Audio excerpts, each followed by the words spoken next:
Hello friends. आज की class में हम लोग देखने वाले हैं हिंदी पेडागोजी के कुछ प्रश्नों को, जो कि सीटेट 2022 के लिए बहुत ही महत्वपूर्ण हैं। और आज हमने जो प्रश्न लिया है वे सभी प्रश्न 20 दिसंबर 2021 को जो सीटेट का पेपर 1 हुआ था वहां से लिए गए हैं। तो चलिए शुरू करते हैं आज की क्लास को। देखिए, पहला प्रश्न है संदर्भ में व्याकरण पर जोर। ऑप्शन फर्स्ट है भाषा के नियमों के प्रति समझ बनाना है। सेकंड है भाषा के नियमों को कंठस्थ करना है। थर्ड है विषय वस्तु का अनुवाद करना है। और फोर्थ है नियमों का अति सामान्यीकरण करना है। तो देखिए, इसका जो सही आंसर हो जाएगा वो है हमारा ऑप्शन फर्स्ट, भाषा के नियमों के प्रति समझ बनाना है। दूसरा प्रश्न है उदाहरण से सामान्यीकरण की यात्रा है। ऑप्शन फर्स्ट है आगमन, सेकंड है निगमन, थर्ड है उपदेशात्मक और फोर्थ है प्रत्यक्ष। तो देखिए, इसका जो सही आंसर हो जाएगा वो है हमारा ऑप्शन फर्स्ट। आगमन विधि में क्या होता है, उदाहरण से नियम की ओर बढ़ते हैं, जबकि निगमन विधि में नियम से उदाहरण की ओर जाते हैं। इसलिए ऑप्शन फर्स्ट इसका सही आंसर होगा। अगला प्रश्न है भाषा अधिगम के लिए सामग्री तैयार करने के सिद्धांतों में से एक है। ऑप्शन फर्स्ट है प्रत्येक आयु वर्ग के लिए जटिल सामग्री चुनी जानी चाहिए। सेकंड है सामग्री औचित्यपूर्ण तरीके से स्तरानुसार होनी चाहिए। थर्ड है किसी भी प्रकार की सामग्री चुनी जा सकती है। और फोर्थ है सामग्री छोटी तथा सीमित होनी चाहिए। तो देखिए, सबसे ज्यादा जरूरी क्या है कि जो भी सामग्री हम उन्हें पढ़ा रहे हैं वो औचित्यपूर्ण हो, प्रासंगिक हो, साथ ही उनके स्तर के अनुसार हो। इसलिए ऑप्शन सेकेंड इसका सही आंसर है। अगला प्रश्न है भाषा अर्जन होता है जब। ऑप्शन फर्स्ट है बच्चे को व्याकरण के नियम पढ़ाए जाते हैं। सेकंड है बच्चे को पुरस्कार या दंड दिया जाता है। थर्ड है बच्चे को भाषा के अवसर मिलते हैं। और फोर्थ है बच्चा बिना सचेतन ध्यान के भाषा ग्रहण करता है। तो देखिए, इसका जो सही आंसर हो जाएगा वो है हमारा ऑप्शन फोर्थ। भाषा अर्जन कब होता है, जब बच्चे बिना ही प्रयास के, बिना किसी विशेष प्रयास के, बिना शिक्षक के, बिना नियमों के भाषा को ग्रहण कर लेते हैं, उसे ही हम लोग भाषा अर्जन कहते हैं। इसलिए ऑप्शन फोर्थ इसका सही आंसर है।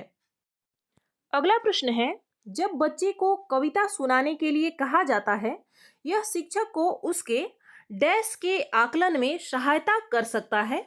ऑप्शन फर्स्ट है साहित्य के ज्ञान, सेकंड है बोलने में निपुणता, थर्ड है अभिनय के गुण और फोर्थ है अवबोधन। तो देखिए, इसका जो सही आंसर हो जाएगा वो है हमारा ऑप्शन सेकंड। जब भी हम बच्चे को कहते हैं कि कोई कविता सुनाओ, तो उससे क्या होता है कि बोलने में वह कितना निपुण है, कितने अच्छे तरीके से बोल पा रहा है या बोल पा रही है, तो इसका हम लोग आकलन कर सकते हैं। इसलिए ऑप्शन सेकंड इसका सही आंसर होगा। अगला प्रश्न है मानस मंथन यानी ब्रेन स्ट्रॉमिंग का अर्थ है। ऑप्शन फर्स्ट है विषय से संबंधित विचारों के प्रति सजगता, सेकंड है कुछ मानसिक क्रियाएं करना, थर्ड है कुछ समझने के लिए प्रयास करना, फोर्थ है मस्तिष्क को कुछ प्रकार के उद्दीपन देना। तो देखिए, इसका जो सही आंसर हो जाएगा वो है हमारा ऑप्शन फर्स्ट। मानस मंथन यानी ब्रेन स्ट्रॉमिंग जो है वो विषय से संबंधित जो भी चीज हमने पढ़ा है, जो भी चीज हमने जाना है, उसके प्रति विचार करना, उससे संबंधित चीजों पर विचार करना ही ब्रेन स्ट्रॉमिंग या फिर मानस मंथन होता है। इसलिए ऑप्शन फर्स्ट इसका सही आंसर है। अगला प्रश्न है निम्नलिखित में से कौन सी अवधारणा भाषा शिक्षण के विषय में गलत है। ऑप्शन फर्स्ट है शिक्षार्थी वास्तविक परिस्थितियों में भाषा प्रयोग के प्रयास द्वारा अर्जित करते हैं। सेकंड है शिक्षार्थी की प्रथम भाषा सीखने में महत्वपूर्ण भूमिका निभाती है। थर्ड है भाषा शिक्षण का ध्यान संप्रेषणात्मक गतिविधियों पर होना चाहिए। और फोर्थ है भाषा शिक्षण में बोलने की जगह लेखन को महत्व देना चाहिए। तो ऐसा नहीं है कि कोई एक जो कौशल है भाषा का वो ज्यादा महत्वपूर्ण है और बाकी नहीं है, ऐसा कुछ भी नहीं है। यानी चारों ही कौशल पर हमें ध्यान देना चाहिए। इसलिए ऑप्शन फोर्थ इसका सही आंसर है। अगला प्रश्न है किसी पाठ या अवधारणा विशेष के अंत में आयोजित की जाने वाली परीक्षा या टेस्ट कहलाती है। ऑप्शन फर्स्ट है निदानात्मक परीक्षा, सेकंड है श्रेणी हेतु परीक्षा, थर्ड है उपलब्धि परीक्षा और फोर्थ है स्मृति परीक्षा। तो देखिए, इसका जो सही आंसर हो जाएगा वो है हमारा ऑप्शन फर्स्ट। इसे हम निदानात्मक परीक्षा कह सकते हैं। देखिए, अगर आप सत्र के अंत में यानी सेशन के अंत में अगर आप टेस्ट ले रहे हैं तो उसे हम लोग उपलब्धि परीक्षा कह सकते हैं, योगात्मक आकलन हो सकता है। लेकिन किसी एक चैप्टर को या फिर किसी एक प्रकरण को पढ़ाने के बाद अगर आप उसके संबंधित प्रश्न पूछ रहे हैं, तो यह क्या है कि यह जानने में मदद करता है कि बच्चे ने क्या सीखा है, क्या उसकी समझ है। तो इसलिए ऑप्शन फर्स्ट इसका सही आंसर होगा। अगला प्रश्न है भाषा के उत्पादक कौशल हैं।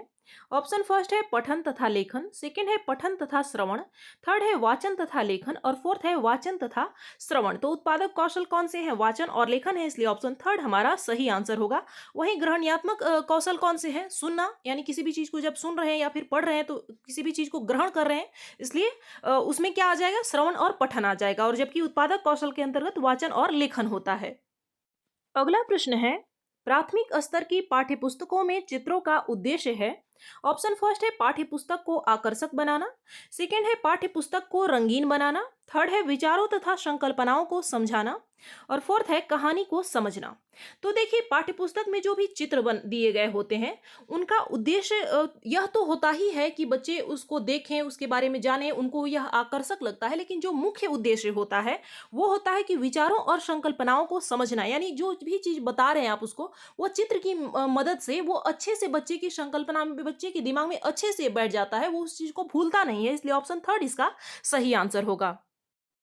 अगला प्रश्न है, निम्नलिखित में से कौन सा कथन भाषा कौशलों के बारे में सही है? ऑप्शन फर्स्ट है विद्यालयों को केवल पठन तथा लेखन कौशल पर ध्यान देना चाहिए, क्योंकि श्रवण तथा वाचन कौशल स्वतः ही आ जाते हैं। सेकंड है भाषा कौशलों को श्रवण, वाचन, पठन तथा लेखन के उचित क्रम में पढ़ाना चाहिए। थर्ड है सभी भाषा कौशल अंतः संबंधित है तथा शिक्षण अधिगम प्रक्रिया में इन्हें एकीकृत किया जाना चाहिए। फोर्थ है भाषा के नियम लक्ष्य भाषा को दिए जाने वाले अवसरों से अधिक महत्वपूर्ण है। तो देखिए, इसका जो सही आंसर हो जाएगा वो है हमारा ऑप्शन थर्ड। जो इतने भी भाषा के कौशल होते हैं, यानी चार जो भाषा कौशल होते हैं, वो सभी अंतः संबंधित है, एक दूसरे से जुड़े हुए हैं, इसलिए इन्हें इंटीग्रेटेड करके पढ़ाना चाहिए, एकीकृत करके पढ़ाना चाहिए। ऐसा नहीं है कि केवल पठन और लेखन पर ज्यादा जोर दे रहे हैं, वाचन पर, श्रवण पर हम लोग बल नहीं दे रहे हैं, ऐसा कुछ भी नहीं है। इसलिए ऑप्शन थर्ड इसका सही आंसर होगा। अगला प्रश्न है, निम्नलिखित में से कौन सा कथन गृह कार्य के संबंध में सही है? ऑप्शन फर्स्ट है गृह कार्य अभिभावकों को सम्मिलित करने का सर्वश्रेष्ठ तरीका है। सेकंड है गृह कार्य से पढ़ाई गई संकल्पनाओं का विस्तार तथा अभ्यास होना चाहिए। थर्ड है प्रत्येक शिक्षक को शिक्षार्थियों को प्रतिदिन कुछ गृह कार्य देना चाहिए। ऑप्शन फोर्थ है गृह कार्य शिक्षार्थियों को व्यस्त रखने का एकमात्र साधन है। तो देखिए, इसका जो सही आंसर हो जाएगा वो है हमारा ऑप्शन सेकेंड। हम होमवर्क बच्चे को इसलिए नहीं देते हैं कि उनको अभिभावकों को सम्मिलित करने का तरीका है, ऐसा कुछ भी नहीं है। इससे क्या होता है कि जो भी हमने पढ़ाया है उसका विस्तार होता है, साथ ही बच्चे अभ्यास भी कर लेते हैं। अभ्यास भी जरूरी है, हमेशा यह नहीं देखना है कि अभ्यास अगर दिया गया है ऑप्शन में तो वह गलत ही होगा, ऐसा कुछ भी नहीं है। आपसे प्रश्न में क्या पूछा जा रहा है यह भी ध्यान देना जरूरी है। और खासकर अब, पहले ऐसा नहीं होता था, लेकिन अब जो नए पैटर्न पर प्रश्न बन रहे हैं, इनमें कुछ कुछ शब्दों को आपको अच्छे से पढ़ने का जरूरत है। ऐसे नहीं है कि बस आपने अभ्यास देखा और इसे काट दिए, ऐसे कुछ भी नहीं है। इसलिए ऑप्शन सेकंड इसका सही आंसर है। अगला प्रश्न है, भाषा शिक्षण में पाठ्य पुस्तक ऑप्शन फर्स्ट है एकमात्र साधन है, सेकंड है एक महत्वपूर्ण संसाधन है, थर्ड है महत्वपूर्ण नहीं है और फोर्थ है आखिरी संसाधन तो है। तो ऐसा नहीं है कि आखिरी है या फिर एकमात्र है, तो और भी तो टीएलएम होते हैं। इसलिए ऑप्शन सेकंड इसका सही आंसर है। पाठ्यपुस्तक जो है वो एक महत्वपूर्ण संसाधन है। अगला प्रश्न है, वाचन कौशल को विकसित करने का एक महत्वपूर्ण पहलू है। ऑप्शन फर्स्ट है स्पष्ट तथा शुद्ध उच्चारण का प्रयोग करना, सेकंड है वाणी को मीठा तथा सुरीला बनाना, थर्ड है संदर्भ तथा स्थिति को ध्यान में रखते हुए बोलना और फोर्थ है उतार चढ़ाव तथा लय से बोलने का अभ्यास करना। तो देखिए, जो सबसे ज्यादा जरूरी है वाचन कौशल में यानी बोलने के कौशल में, वो यह है कि किसी भी परिस्थिति में कोई भी संदर्भ हो वहां हम लोग उस तरीके से बोल सकें। इसलिए ऑप्शन थर्ड इसका सही आंसर है। यह जो संदर्भ और स्थिति को ध्यान में रखते हुए बोलना है, ये नहीं कि आप रट्टू तोता बन गए हैं। अगर आपको किसी ने इंग्लिश में गुड मॉर्निंग बोलना सिखा दिया तो इसका मतलब ये नहीं है कि आप रात के समय जाकर किसी को गुड मॉर्निंग बोल रहे हैं, ऐसा नहीं होना चाहिए। बल्कि संदर्भ के अनुसार ध्यान रखते हुए बोलना सबसे ज्यादा जरूरी है, और वाणी और शुद्धता तो काफी बाद में आता है।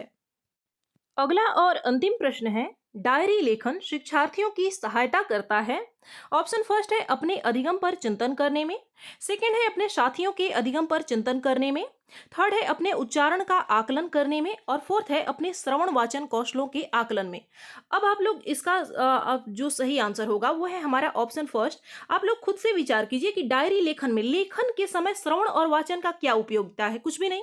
उसमें आप बोल नहीं रहे हैं तो उच्चारण का भी कोई मतलब नहीं रह जाएगा, और क्योंकि डायरी आप खुद अपने बारे में लिख रहे हैं तो इसमें साथियों के अधिगम पर चिंतन करने वाली तो कोई कोई बात है नहीं, इसलिए ऑप्शन फर्स्ट इसका सही आंसर होगा। तो फ्रेंड्स, ये थे आपके 15 प्रश्न और इनमें से आपने कितने सही किए आप हमें कमेंट करके बताएं। मिलते हैं अगली क्लास में। धन्यवाद।